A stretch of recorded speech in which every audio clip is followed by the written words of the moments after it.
La neige tombait sur Paris comme des plumes arrachées au ciel.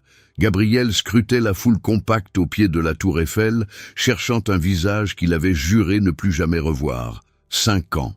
5 années entières s'étaient écoulées depuis que Léa avait fracassé leur avenir en 1000 éclats tranchants. Et voilà qu'elle réapparaissait comme un fantôme surgi de son passé, glissant une enveloppe sous sa porte avec ces mots écrits d'une main tremblante. « Retrouve-moi à la tour Eiffel le soir de Noël à 20h. Je t'en supplie, accorde-moi une seconde chance. Je dois te dire la vérité. » Gabriel avait froissé la lettre, prêt à la jeter. Puis il l'avait lissée, relue 10 fois, 100 fois. La vérité. Quel mensonge supplémentaire allait-elle inventer pour justifier l'injustifiable? Comment expliquer qu'elle l'avait abandonné le jour même où il avait perdu son frère dans cet accident de voiture? Comment effacer cette image gravée dans sa mémoire? Lui, agenouillé près du cercueil de Mathieu, cherchant sa main dans la foule des endeuillés et ne trouvant que le vide. Elle était partie sans un mot, sans une explication, le laissant se noyer dans son chagrin. 3 jours plus tard, il apprenait par des amis communs qu'elle avait quitté Paris pour Marseille. Maintenant, à 32 ans, Gabriel avait reconstruit sa vie pierre par pierre. Architecte reconnu, il signait des projets ambitieux. Il fréquentait Sophie, une femme douce qui ne lui demandait jamais d'ouvrir les portes verrouillées de son cœur. Alors pourquoi diable se tenait-il là, sous les flocons glacés, à attendre une femme qui l'avait détruit? Paris vibrait de cette magie particulière qui enveloppe la capitale française chaque veille de Noël. Les guirlandes lumineuses transformaient les Champs-Élysées en rivières scintillantes. Les vitrines des grands magasins racontaient des contes féeriques aux enfants émerveillés. L'odeur des marrons chauds se mêlait à celle du vin épicé vendu au stand improvisé. Les cloches des églises sonnaient en harmonie, appelant les fidèles à la messe de minuit. Mais Gabriel ne voyait rien de cette beauté. Son regard restait rivé sur les aiguilles de sa montre qui avançait inexorablement vers 20h. Il se souvenait avec une précision douloureuse du dernier Noël qu'ils avaient passé ensemble. Léa portait ce pull rouge qu'il adorait, ses cheveux châtains cascadant sur ses épaules. Ils avaient dansé dans son minuscule appartement du Marais au son d'une vieille chanson de Brel. Elle avait murmuré contre son cou qu'elle voulait passer tous les Noëls de sa vie avec lui. 2 mois plus tard, Mathieu mourait. Et 1 semaine après, Léa disparaissait. La foule se densifiait autour de la tour Eiffel. Des touristes asiatiques prenaient des selfies. Des couples s'embrassaient sous le monument illuminé. Des enfants couraient entre les jambes des adultes, leur rire cristallin perçant le brouhaha ambiant. Gabriel enfonça ses mains dans les poches de son manteau noir. Il aurait dû être chez ses parents à Fontainebleau, partageant le réveillon traditionnel. Au lieu de cela, il attendait une explication qui ne viendrait probablement jamais, ou qui ne serait qu'un nouveau mensonge soigneusement emballé. Pourtant, quelque chose dans cette lettre, une fragilité dans l'écriture, l'avait empêché de l'ignorer complètement. 9h58. Son cœur battait plus vite qu'il ne voulait l'admettre. Elle apparut comme une silhouette, découpée dans la lumière dorée des projecteurs. Gabriel la reconnut immédiatement, malgré les années écoulées. Léa portait un long manteau gris perle qui ondulait autour de ses jambes fines. Ses cheveux, plus courts maintenant, effleuraient à peine ses épaules. Mais c'était son regard qui le frappa. Ses yeux verts, qu'il avait tant aimés, portaient une gravité nouvelle, comme si elle avait traversé des épreuves qui l'avaient transformée de l'intérieur. Elle s'arrêta à 3 mètres de lui, hésitante. La neige s'accrochait à ses cils. Pendant un long moment, ils se dévisagèrent sans prononcer un mot, séparés par un gouffre invisible fait de rancœur et de questions non résolues. Autour d'eux, le monde continuait de tourner, indifférent à leurs retrouvailles chargées d'électricité. « Tu es venu », murmura-t-elle finalement. Sa voix tremblait légèrement, comme une corde de violon trop tendue. Apparemment. Gabriel s'efforçait de paraître détaché, mais sa gorge se serrait. « Tu as exactement 5 minutes pour me dire ce qui justifie que tu reviennes pourrir ma vie. » Léa tressaillit. Elle baissa les yeux, puis les releva avec une détermination farouche. « Tu as le droit d'être en colère. Tu as le droit de me détester. Mais je te supplie de m'écouter jusqu'au bout avant de partir. Je ne te promets rien. » Elle inspira profondément, comme quelqu'un sur le point de plonger dans une eau glacée. Quand Mathieu est mort, je ne t'ai pas abandonné par lâcheté ou par manque. D'amour, je suis parti parce que j'étais en train de mourir. Ces derniers mots tombèrent comme des pierres entre eux. Gabriel fronça les sourcils, déstabilisé par cette déclaration dramatique. « Qu'est-ce que tu racontes? J'avais un cancer, un lymphome de Hodgkin au stade 3. » Léa parlait rapidement maintenant, comme si elle craignait de perdre courage. « Les médecins me l'ont annoncé 2 jours après l'enterrement de ton frère. Ils m'ont donné 60% de chance de survie avec une chimiothérapie agressive. J'ai commencé le traitement immédiatement. » Gabriel resta figé, son esprit refusant d'abord d'assimiler cette information. « Tu mens. Tu as toujours été excellente menteuse. J'aurais aimé mentir. » Elle ouvrit son sac et en sortit une enveloppe épaisse qu'elle lui tendit. Les rapports médicaux, les dates de mes séances de chimio, les lettres de l'hôpital de Marseille où j'ai été traité. Tout est là. Il ne prit pas l'enveloppe immédiatement. Son regard passa de Léa au papier qu'elle tenait. La colère qui l'habitait depuis 5 ans commençait à se fissurer, laissant filtrer quelque chose qu'il ne voulait pas nommer. Pourquoi? Pourquoi ne pas me l'avoir dit? Parce que tu venais de perdre Mathieu. Les larmes roulaient maintenant librement sur les joues de Léa. Ton grand frère, ton héros, ton meilleur ami. Je te voyais te décomposer jour après jour. Tu ne dormais plus, tu ne mangeais plus. Tu passais tes nuits à regarder des photos de lui en pleurant. Comment aurais-je pu t'imposer mon propre combat? Comment aurais-je pu te demander d'être fort pour moi alors que tu avais à peine la force de respirer? Ce n'était pas à toi d'en décider. La voix de Gabriel monta, attirant quelques regards curieux. Il baissa le ton, mais la fureur vibrait dans chaque syllabe. Tu n'avais pas le droit de choisir à ma place. J'aurais voulu être là. J'aurais pu t'aider et te briser complètement. Léa secoua la tête avec véhémence. Tu aurais sacrifié ta propre santé mentale pour prendre soin de moi. Tu aurais mis ta vie entre parenthèses pour m'accompagner à chaque rendez-vous, à chaque séance de chimio. Et si je n'avais pas survécu, tu aurais porté cette culpabilité en plus du deuil de Mathieu. Je ne pouvais pas te faire ça. Gabriel saisit enfin l'enveloppe d'un geste brusque. Ses mains tremblaient en extrayant les documents. Rapport d'oncologie, prescription de médicaments aux noms imprononçables, photo d'une Léa amaigrie, chauve, branchée à des perfusions. La réalité le frappa comme un coup de poing dans l'estomac. Elle disait la vérité. Le silence s'étira entre eux, lourd de toutes les paroles non dites durant ces 5 années. Un groupe de musiciens de rue entama une version jazzy de Douce Nuit à quelques mètres d'eux. La mélodie familière contrastait cruellement avec le chaos émotionnel qui tourbillonnait dans l'esprit de Gabriel. « Je suis en rémission depuis 3 ans, poursuivit Léa d'une voix plus calme. Les médecins sont optimistes, mais pendant longtemps, j'ai vécu dans l'incertitude constante. Chaque examen pouvait annoncer une rechute. Je ne voulais pas que tu vives dans cette terreur avec moi. Tu aurais dû me faire confiance. » Gabriel sentait sa colère se dissoudre lentement, remplacée par une tristesse immense. « Tu aurais dû me laisser décider si j'étais assez fort ou non. » Léa acquiesça, les larmes gelant sur ses joues, rougies par le froid. « Tu as raison, j'ai pris la mauvaise décision. J'ai cru te protéger, mais je t'ai juste fait plus de mal. C'est pour ça que je suis là ce soir, pour te dire que je regrette, pour te demander pardon, et pour te dire que je t'ai aimé chaque jour de ces 5 années, même si je n'avais pas le droit de le faire. » La tour Eiffel s'illumina soudain de 1000 feux, marquant l'approche de 20h30. Les touristes applaudirent et levèrent leur téléphone pour capturer le spectacle. Mais Gabriel et Léa restèrent immobiles, prisonniers de leur propre bulle de douleur partagée. « Je ne sais pas quoi dire », avoua Gabriel. Sa voix n'était plus qu'un murmure rauque. « Pendant 5 ans, je t'ai haï. J'ai construit des murs si hauts autour de mon cœur que je ne suis plus sûr de pouvoir les démolir.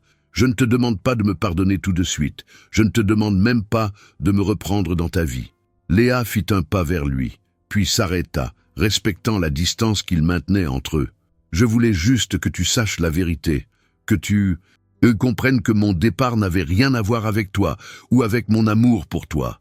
C'était une question de survie, la mienne et la tienne. » Gabriel rangea lentement les documents dans l'enveloppe. Ses pensées tourbillonnaient dans un chaos indescriptible. Une partie de lui voulait la serrer dans ses bras et effacer ces 5 années perdues.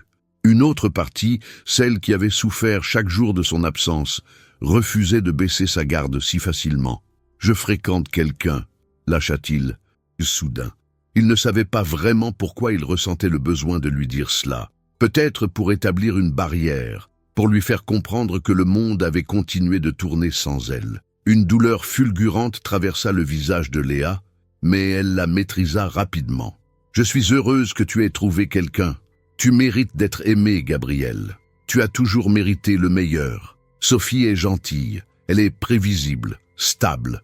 Elle ne me brisera jamais le cœur parce qu'elle ne l'a jamais vraiment possédé. » Les mots sortirent plus amers qu'il ne l'aurait voulu, mais elle ne me fera jamais ressentir ce que je ressentais avec toi non plus. Le regard de Léa s'illumina d'un espoir fragile. « Qu'est-ce que tu ressens maintenant, en me voyant ici devant toi ?»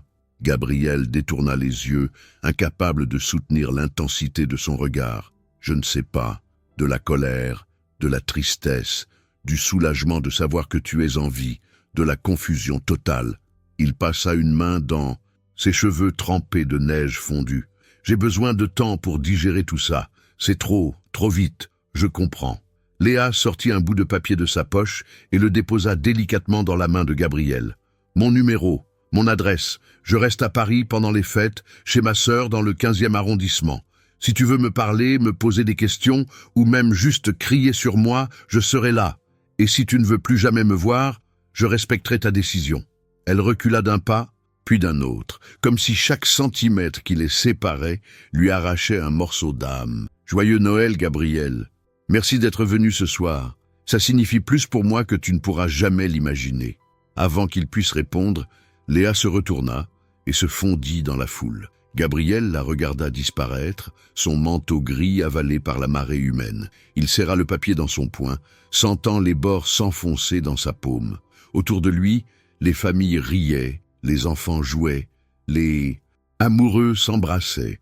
Paris célébrait Noël dans toute sa splendeur festive. Mais Gabriel se sentait plus seul qu'il ne l'avait été depuis 5 ans.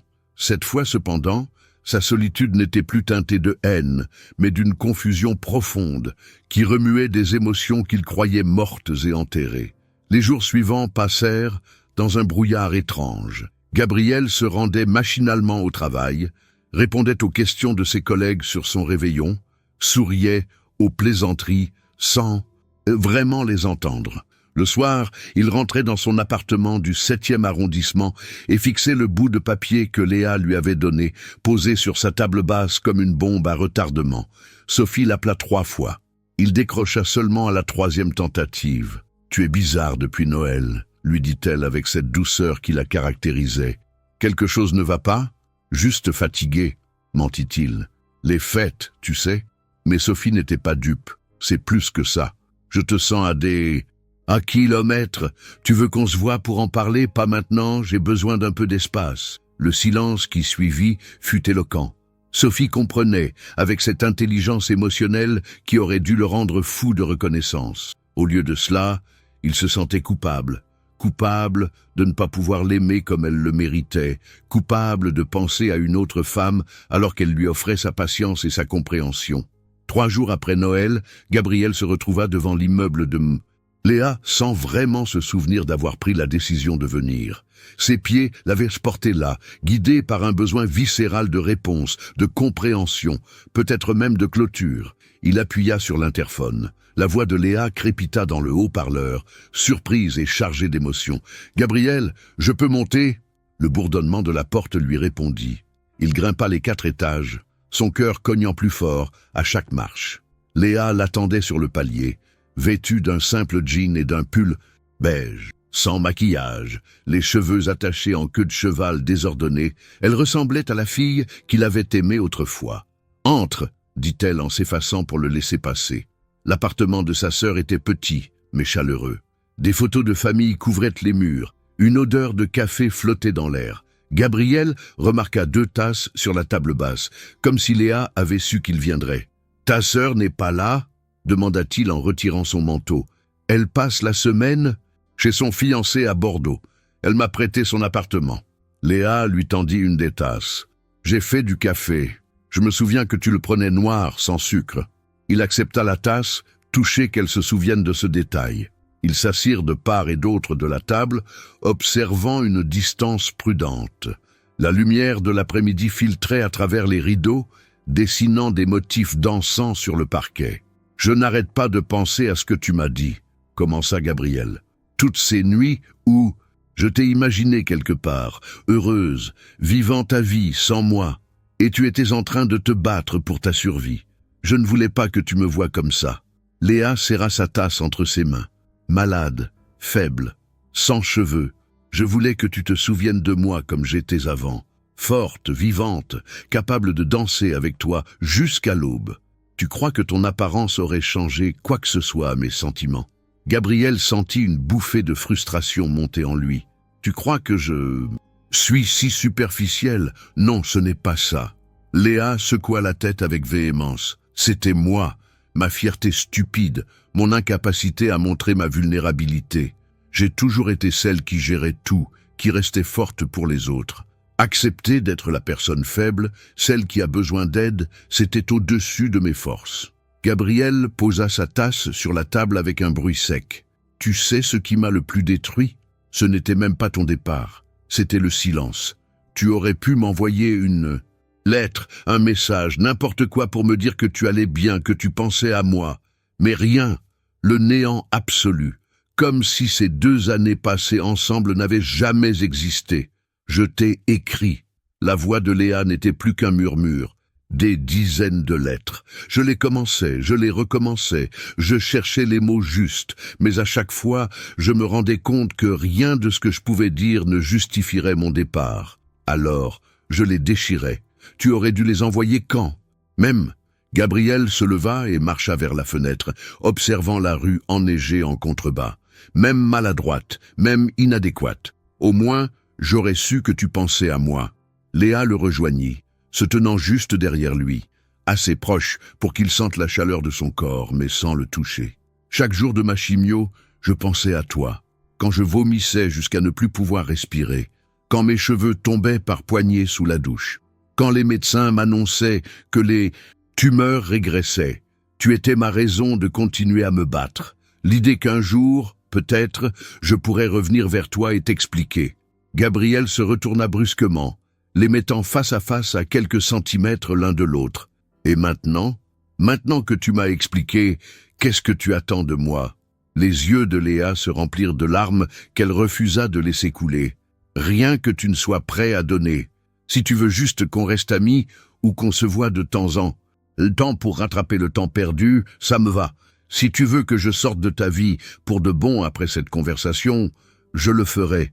Et si une partie de toi, même minuscule, pense qu'on pourrait avoir une seconde chance.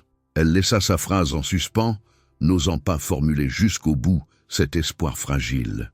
Gabrielle scrutait son visage, cherchant des signes de manipulation, de mensonge, de ces fêlures qui l'avaient rendu si méfiant. Mais il ne trouvait que de la sincérité brute, une vulnérabilité tellement totale qu'elle en devenait presque douloureuse à regarder. « Je ne sais pas si je peux te faire à nouveau confiance, » dit-il finalement. « Tu m'as blessé d'une manière que je ne suis pas sûr de pouvoir réparer complètement.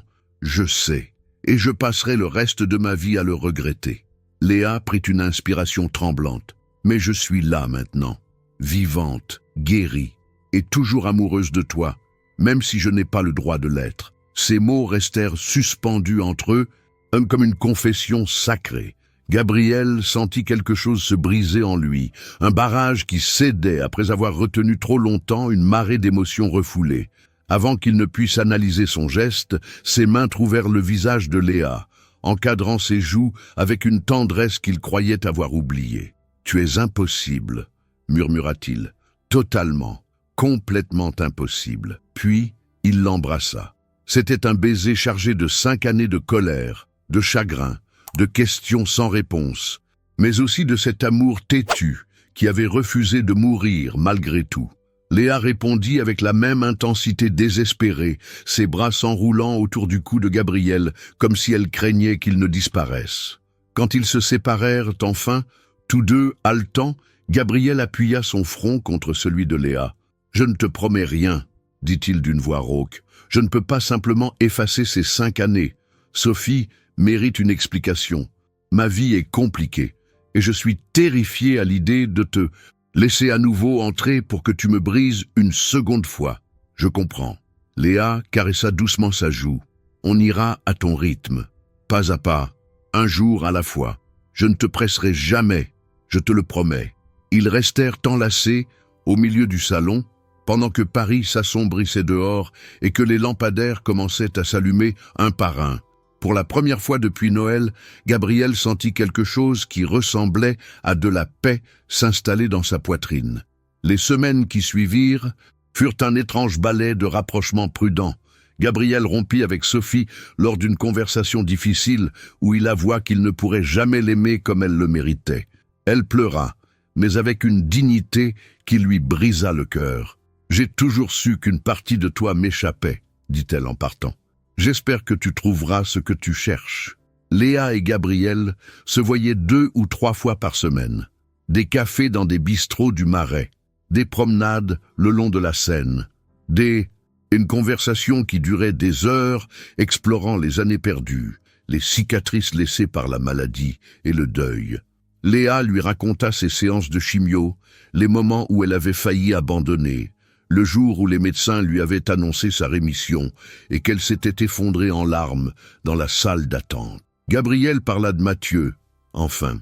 Il raconta des anecdotes qu'il n'avait jamais partagées avec personne. Comment son frère lui avait appris à faire du vélo, leur bataille, d'eau dans le jardin de leurs parents. La dernière conversation qu'ils avaient eue, banale et ordinaire, sans savoir que ce serait la dernière. Léa l'écoutait sans l'interrompre, tenant sa main quand les larmes venaient. Lentement, presque imperceptiblement, la confiance se reconstituait. Pas comme avant, c'était impossible, mais différemment. Plus solide peut-être, forgée dans l'épreuve et la douleur partagée.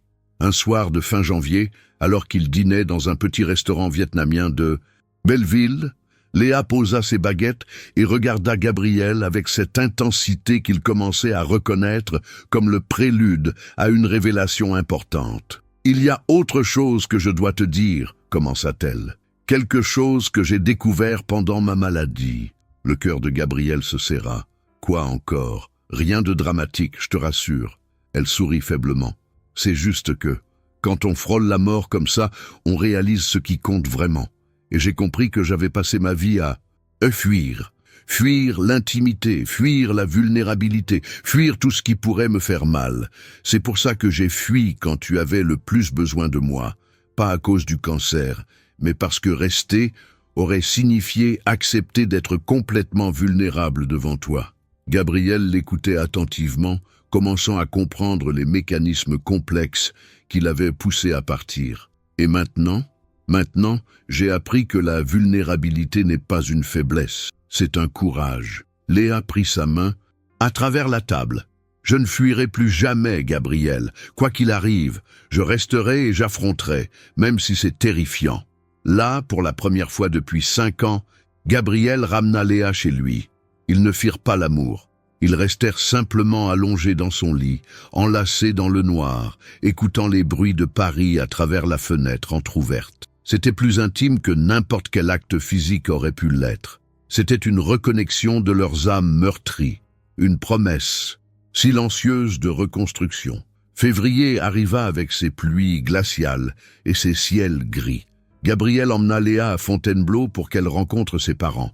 Il avait prévenu sa mère de la situation, expliquant tant bien que mal le retour de Léa et les raisons de son départ. Sa mère avait été sceptique au téléphone, protectrice de son fils blessé. Mais quand elle vit Léa descendre de voiture, quelque chose dans son regard changea. Le déjeuner fut tendu au début. Le père de Gabriel posait des questions polies, mais distantes. Sa mère observait Léa avec une attention clinique, cherchant des failles. Mais quand Léa commença à parler de Mathieu, partageant des souvenirs que Gabriel lui avait confiés, racontant comment la mémoire de son frère l'avait aidé à se battre pendant sa maladie, les défenses tombèrent progressivement. « Il me parlait tout le temps de vous, » dit Léa à la mère de Gabriel. de vos tartes aux pommes qui embaumaient toute la maison, de comment vous aviez appris à vos fils à voir la beauté dans les petites choses ordinaires. Même quand j'étais au plus mal, ces histoires me réconfortaient. La mère de Gabriel se mit à pleurer doucement. « Mathieu aurait voulu que tu sois heureux, » dit-elle à son fils. « Il aurait voulu que tu aimes à nouveau. » Sur le chemin du retour, Léa appuya sa tête contre la fenêtre de la voiture. « Ils sont merveilleux, » murmura-t-elle. « Tu as de la chance d'avoir une famille comme ça. Où sont tes parents à toi ?» réalisa soudain Gabriel. Dans toute leur conversation, Léa n'avait presque jamais mentionné sa famille. Un voile de tristesse passa sur son visage. « Mon père est mort quand j'avais 15 ans. Ma mère s'est remariée et vit en Australie maintenant. On ne se parle pas beaucoup. Ma sœur est tout ce qui me reste vraiment. » Gabriel tendit la main et entremêla ses doigts avec les siens. « Tu as moi maintenant, si tu me veux. » Léa tourna la tête vers lui, les yeux brillants. « Je te veux, plus que tout. » Mars apporta les premiers signes du printemps. Les arbres le long des quais commençaient à bourgeonner. Les terrasses des cafés se remplissaient de Parisiens assoiffés de soleil. Et Gabriel réalisa qu'il était tombé amoureux de Léa une seconde fois, différemment de la première, plus profondément peut-être, avec une conscience aiguë de la fragilité de la vie et de la préciosité de chaque moment passé ensemble. Midi, il l'emmena dans son agence d'architecture. « Je veux te montrer quelque chose, » dit-il en sortant. Un rouleau de plans de son bureau. C'était le design d'une maison, pas n'importe quelle maison.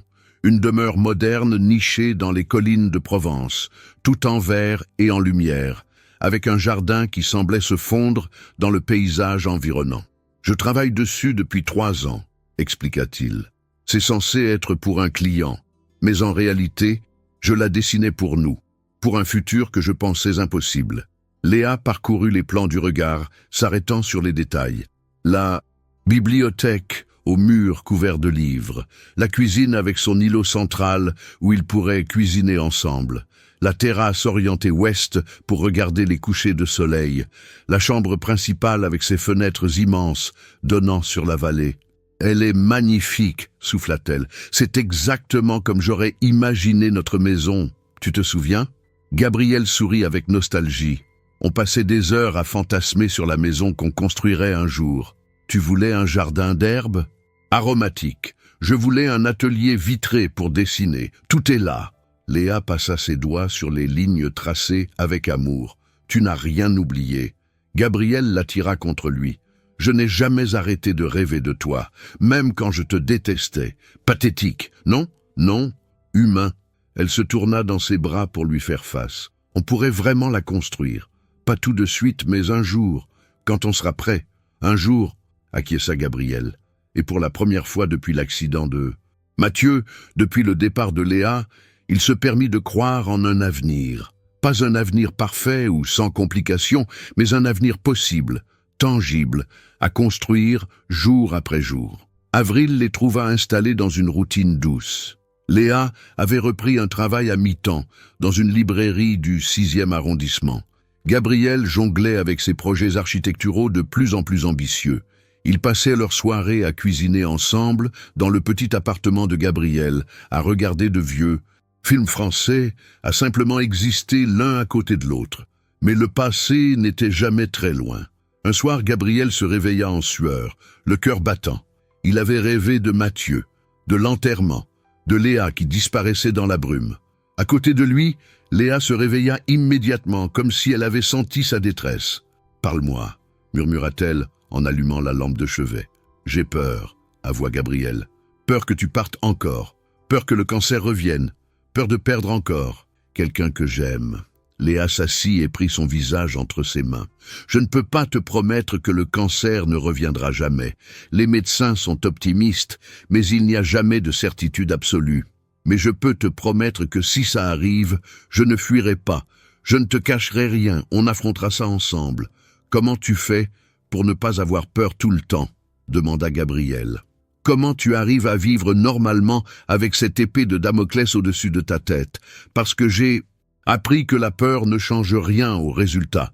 Elle ne fait que voler le présent. » Léa se recoucha contre lui, sa tête sur son torse. « Chaque jour que je passe avec toi est un cadeau. Je refuse de le gâcher en m'inquiétant de demain. » Ces paroles simples aidèrent Gabriel plus qu'il ne l'aurait cru possible. Progressivement, il apprit à lâcher prise sur son besoin de contrôle, sur sa peur constante de la perte. Il apprit à vivre dans l'instant, à savourer le café du matin, les rires partagés, les promenades improvisées.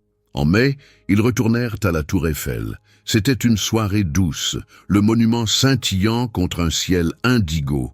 Des couples dansaient sur la place au son d'un accordéoniste.